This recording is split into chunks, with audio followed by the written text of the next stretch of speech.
যুবক আসো, ভাবো, সবার পায়ে হাত রেখা বলতেছি, যে যে স্থানে আছে, যার যতটুকু পজিশন দুনিয়াতে, রিক্সা চালাও, তুমিও ভাবো যে এই ছোট জীবনটা কেন দিলেন। বাবা উচিত কেন দিলেন? ওই জান্নাত পাওয়ার জন্য দিলেন। বলে আপনি কি করে বলেন? এই জন্যই বলি, কেন আমাদের যাত্রা জান্নাত থেকে, আমরা জান্নাতে যাব। আদম আলাইহিস সালাম জান্নাত থেকে যাত্রা শুরু করছেন, আবার উনি ফিরা জান্নাতেই যাবেন। আমাদেরকে যদি আল্লাহ জান্নাত না দিবে, তাহলে মুসলমানের ঘরে আমার অস্তিত্ব দিল তো দিল কেন? আমি তো ডিমান্ড নোটও করি নাই, আমি তো আল্লাহর কাছে চাইও নাই, আমি তো আল্লাহর কাছে অনুরোধও করি নাই। আল্লাহ সদ ইচ্ছায় আমাকে মুসলমানের ঘরে পাঠাইছেন। দুনিয়াতে পা রাখতে দেরি, আজান একামতের ধ্বনি আমার কানে আসতে দেরি হয় না। কিন্তু সব সত্য, কিন্তু এটাও সত্য, আমি সবকিছু পাওয়ার পরে হারায় গেলাম, আল্লাহকে ভুলে গেলাম। এই জন্যই কোরআন আমাদের কানে ধ্বনি দেয়, কুতিলাল ইনসানু মা আকফারা। ও মানুষ, তুই অকৃতজ্ঞ হইলি তো হইলি কি করে? উচিত তো ছিল ফল আসলে গাছ আরো ঝুঁকবে, ফল আসলে আরো ঝুঁকবে। উচিত তো ছিল শিক্ষিত মানুষগুলা শিক্ষিত হইয়া 24 ঘন্টা আল্লাহর কুদরতি পায়ে পড়া থাকবে। উচিত তো ছিল ধনী ধন পাওয়ার পরে আল্লাহর কাছে কাছে থাকবে। উচিত তো ছিল যুবক যৌবন পাওয়ার পরে আল্লাহর কুদরতি পায়ে যায় মাথা ঠেকায় দেবে, মালিক তুই আমাকে যৌবন দিছিস, দূরে যাই তো যাই কি করা, যৌবন তো তোরই দেওয়া। 24 ঘন্টা আমাদের উপরে রহমতের বৃষ্টি বর্ষিত হইতে থাকে। তারপরও আমাদের সমাজের মানুষগুলা একটু ভাবে না, একটু চিন্তা করে না এই ছোট জীবনটা কেন দিল। আসলাম আর যাব। উর্দুতে বলে খানা কামানা খানা সোনা সুবা পাখানা। এটার জন্য তো দুনিয়ায় দেন নাই, জীবনটা দেন নাই যে কামাবো, খাবো, ঘুমাবো, আর সকালে খালি করব, আবার কামানোর জন্য ছুটবো। মা বোনরা হয়তো একটা আটটা বেশি করে, পকানা সাজনা সাজানা, খানা খিলানা, সোনা, আর পরেরটা তো সবারই সমান। এতটুক হয়তো মা বোনদের দুই একটা বেশি, চার চারা তো পুরুষের সমানই। এই জন্য জীবন আসেন ভাবি, কোন দিন এটা ফুরায় যাবে কেউ জানে না। মৌত কারো কাছে মিস কল দিয়ে আসে না। দুনিয়ার কোনো ব্যক্তিত্ব নাই, একজন ব্যক্তিত্ব ছিলেন, মৃত্যু যার কাছে বইলা আসতে হয়েছে। আল্লাহ নিজে বলছেন মালাকুল মউতকে, বন্ধুর কাছে যাবে, অনুমতি দিলে ঢুকবে, নাইলে ঢুকবে না। অনুমতি নিয়ে বুকে হাত রাখবে, নাইলে রাখবে না। আমার বন্ধুর অনুমতি ছাড়া হাত রাখবে না বুকে। একজনই দুনিয়াতে ব্যক্তিত্ব ছিল যার কাছে অনুমতি নিয়ে আসছে, কারো কাছে আজ পর্যন্ত অনুমতি নিয়ে আসে আর আসবেও না। সত্য এটাই। এই জন্য আসেন, ওই জান্নাত, এটাই আমাদের ছোট জীবনটার উদ্দেশ্য।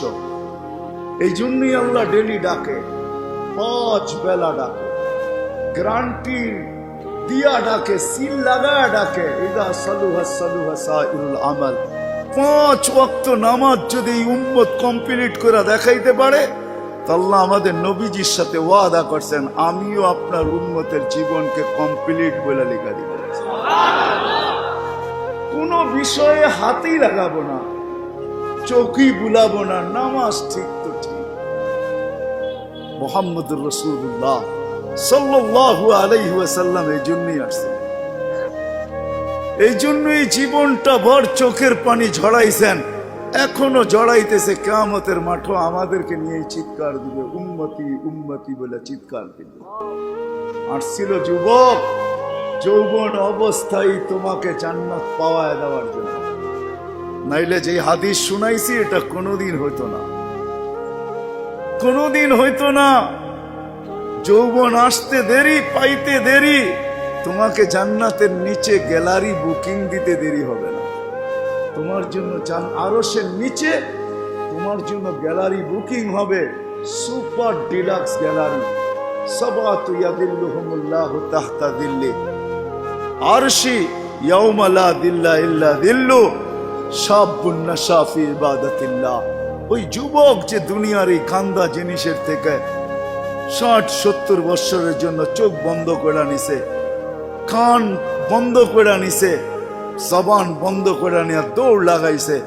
আল্লাহ বলে তোমাকে আরশের নিচের সুপার ডিলাক্স গ্যালারিতে জায়গা দিবে, কিয়ামতের দিন ওইখানে জায়গা দিবে। হ্যাঁ হ্যাঁ, ওইখানে শুধু খালি মুখে বসে থাকতে হবে না, সব থাকবে ওইখানে, সব খাইতে থাকবে, সব বুক করতে থাকবে, আমল নামা উঠতে উঠতে ডাইনাতে চলে আসবে। তোমার যাইতেও হবে না, উঠতে উঠতে ফেরেশতা নিয়ে আসবে হাতে, ডাইন হাতে। আজকে যেরকম ছক্কা মারলে তোমরা বাজার গরম করে ফেলো, মহল্লা গরম করে ফেলো, ঠিক না? আরে বোঝো তো আমার কথা। তার ছক্কা ক্রিকেটে দেখো না, মাঝে মাঝে তোমাদের পছন্দের প্লেয়ার যদি ছক্কা মারে বা টিম যদি ছক্কা মারে, তাহলে পুরো বাজার গরম করে ফেলো, ঠিক না? আমল নামা ডাইনাতে আসতে দেরি, আরশের নিচ গরম করতে দেরি করবে না।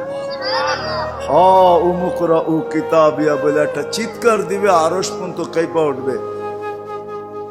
আল্লাহ মুস্কি মুস্কি হাসবে যে দেখো কি চিৎকার দিতেছে। ডাইনাতে চলে আসবে, আম্মা মান উতিয়া কিতাবাহু বিয়ামিনি। ডাইনাতে আসতে দেরি, চিৎকার দিতে দেরি হবে না। এটা চিৎকার, খুশির চিৎকার। উমুকরা ও কিতাবিয়া। আর শুধু এটাই না, ওইখানে যে নাস্তাও খাবে। বললাম না খাওন আছে, খাওন আরশের নিচে। জান্নাতের মাছের কলিজার কাবাব আর জান্নাতের রুটি খাওয়াবে। ফেরেশতারা আয়েশা বলবে আল্লাহর ওলি দুপুরের খানা জান্নাতে খাইতে হবে। এইখানে বৈশা বৈশা একজন আরেকজনের দেখায় সময় কাটাইলে চলবে না। জিজ্ঞাসা করবে কি পাকাইছে আল্লাহ দুপুরে? যাবাহা লাকুম সাওরাল জান্নাত, জান্নাতের স্বাদ বাবা। জিজ্ঞাসা করবে কোথার থেকে আনছে? আমাদের আমিন বাজার মিরপুর থেকে। কেনা রব্বা হাফি আকনাফিল জান্নাহ, জান্নাতের কোনায় কোনায় বিচরণ হয়ে বড় হয়েছে। জিজ্ঞাসা করবে কি গাছ খাওয়াইছে আল্লাহ? ফেরেশতারা বলবে হাশিশ আর জাফরান, পিওর জাফরানের গাছ খাওয়া বড় হয়েছে। বর্ণনা শোনার পরে মুখে পানি এসে পড়বে, উঠবে জান্নাতে যাওয়ার জন্য। উঠতে দেরি, নূর হুমিয়াসা। ওই দিন নামাজের মজা বুঝে আসবে, ওই দিন উজুর মজা বুঝে আসবে। যেখানে উজুর ব্যবহার হয়েছে ওইখান থেকে নূর ফুটা বাহির হবে। যেই জায়গা নামাজে ব্যবহার হয়েছে ওখান থেকে নূর ফুটা বাহির হবে। দুজকের পাশে যাবে, দুনিয়ায় কি রংবাজ। দুজক যখন জিজ্ঞাসা করবে তোমরা কারা, তো সব রং বুড়াও রংবাজ হয়ে যাবে। রংবাজ বুঝেন তো? দুজকরে পরিচয় দিবে, চিনো না বুঝি আমার ঘরে? হ্যাঁ চিনো না? নিজেকে পরিচয় দিবে ঘন্টা ভর। তারপরে দুজক বলবে মাপ চাই বাবা, জিজ্ঞাসা করেও বিপদে পড়ছে। তোমরা ধীর গতিতে পার হবে না, দ্রুত গতিতে পার হবে। কাইলা তাসর, এমন না যে পদ্মা ব্রিজ নতুন দেখতে গেছো, গাড়িওয়ালা করে বলছে আস্তে আস্তে চালা, একটু দেখালোই, আবার কবে আইনা নাই, ঠিক না?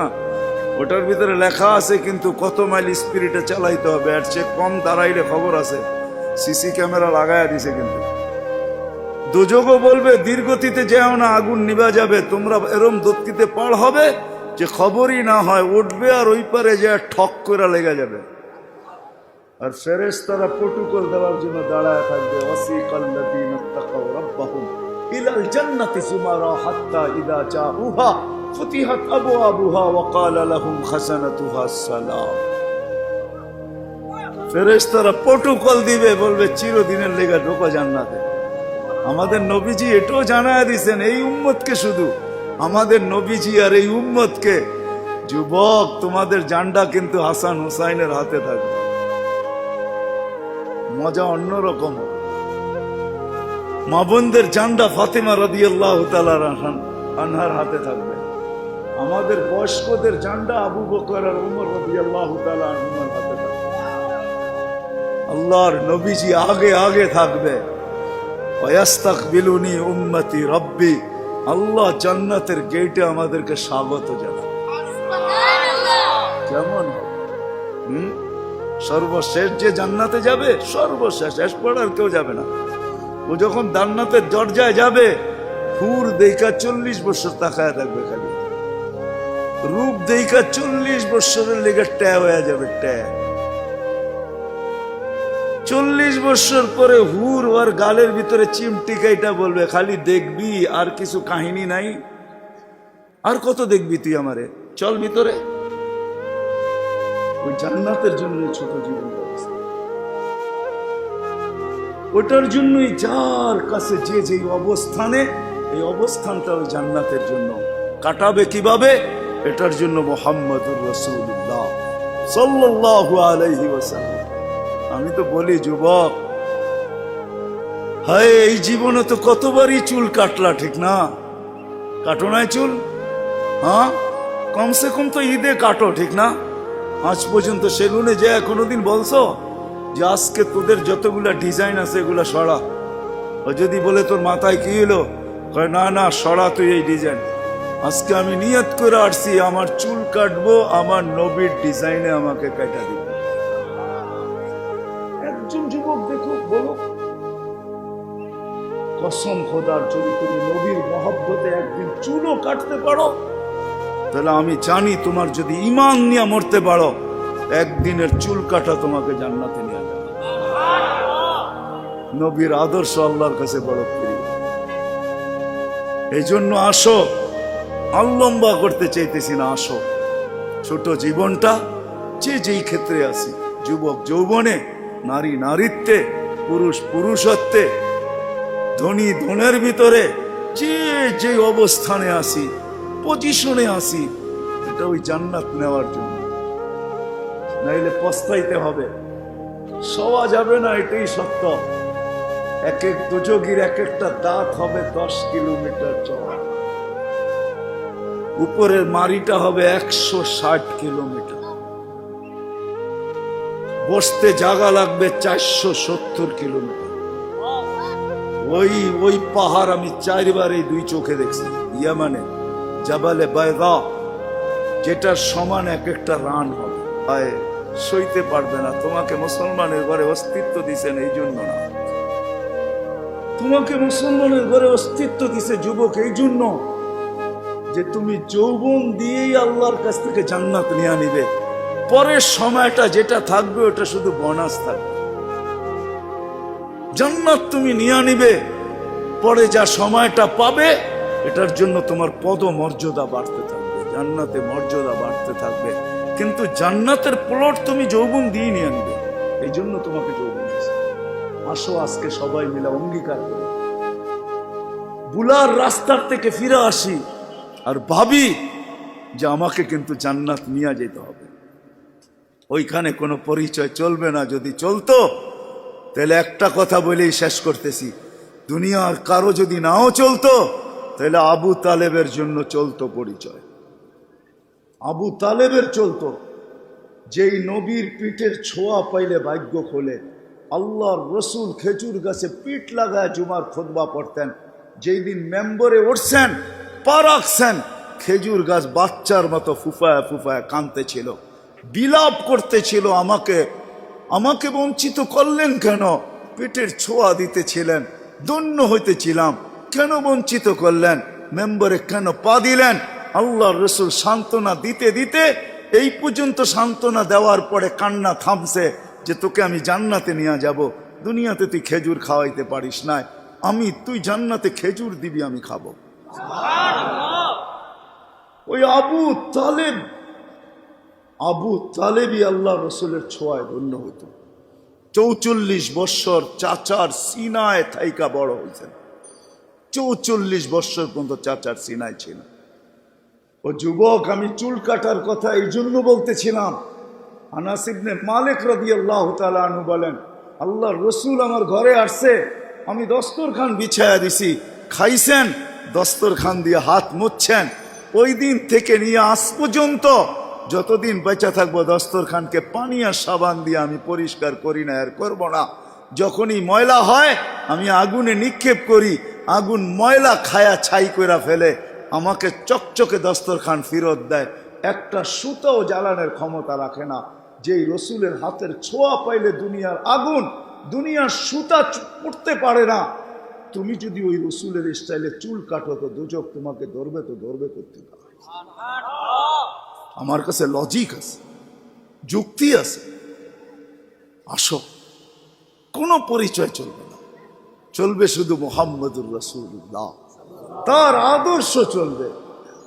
এই জন্য আসেন ওয়াদা করি আজকের থেকে যে আমি আমার জীবনটাকে আল্লাহর রসুলের আদর্শে যে জায়গায় আছি, গরিব গুরবতের ভিতরে থেকে, হায় গরিব তো ভাবে দুনিয়াও পেলাম না, আমিও ভাবি গরিব দুনিয়াও পেল না, আখেরাত যেন হাতছাড়া না হয়। কিয়ামতের মাঠের আধিপত্য গরিবদেরই থাকবে। একটাই সম্প্রদায় কিয়ামতের মাঠে যাদের হিসাব কিতাব হবে না, কানে কানে ফেরেশতা বলবে ইনতালিকু ইলাল জান্নাতি বিগাইরি হিসাব ওয়ালা কিতাব, তোমাদের হিসাবও নাই কিতাবও নাই, চলো জান্নাতে চলো।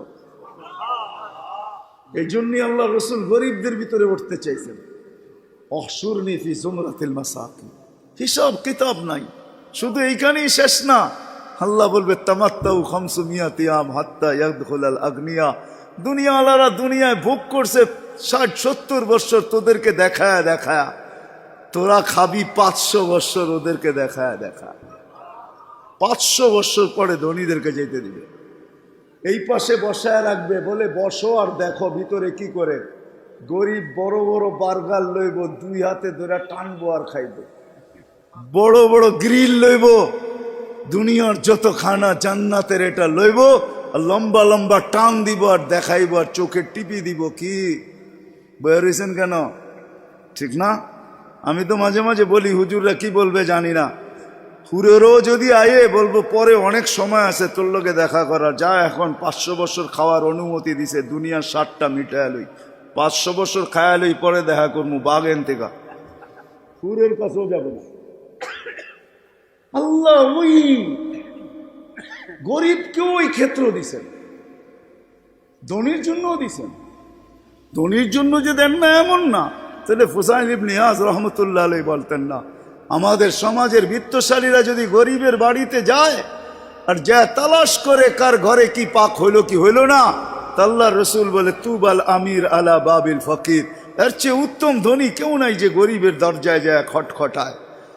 ফুজাইল ইবনে ইয়াজ বলে তুমি 1 লোকমা ক্ষুধার্তের মুখে উঠায় দিবা, লোকমাতুন ফি বাতনিন যায় খায়রুম মিন বিনাই জামে, একজন আল্লাহর ঘর বানায় যা না পাবে, তুমি গরিবের ক্ষুধার্তের মুখে 1 লোকমা উঠায় দিয়ে এর চেয়ে বেশি সওয়াব পাবে। আল্লাহর ঘর বানাইলে জান্নাত পাওয়া যায়, গরিবের মুখে 1 লোকমা খানা উঠায় দিয়েও জান্নাত পাওয়া যায়। হাদিসে কুদসি আছে, আল্লাহ বলে আমি ক্ষুধার্ত ছিলাম, তুমি কেন খাওয়াইলে না? তো বান্দা বলবে আপনি, সুবহান, আপনি আবার ক্ষুধার্ত? তা আল্লাহ মানুষ সামনে নিয়ে আসবে, এ ক্ষুধার্ত ছিল, তোমার কাছে হাত পাচ্ছে, তুমি ধাক্কা দিয়া বাহির করে দিছো, একে খাওয়াইলে আমাকে খাওয়ানো হতো। জিজ্ঞেস করেন হাদিস আছে না নাই? আমি কাপড়হীন ছিলাম, তুমি কেন আমাকে কাপড় পরাইলে না? ধনীকেও ধন দিছেন এই জন্য, শিক্ষিতকেও শিক্ষা দিছেন এই জন্য। আসেন অর্জন করবো তো, শিখবো তো, পাক্কা ওয়াদা? নামান সর্বশেষ ওয়াদা, আজকের থেকে নামাজ ছাড়বো না। ওয়াদা, কিন্তু ওয়াদা হইলে উঠান, নাইলে উঠান না। আজকের থেকে নামাজ কোনো মতে ছাড়বো না।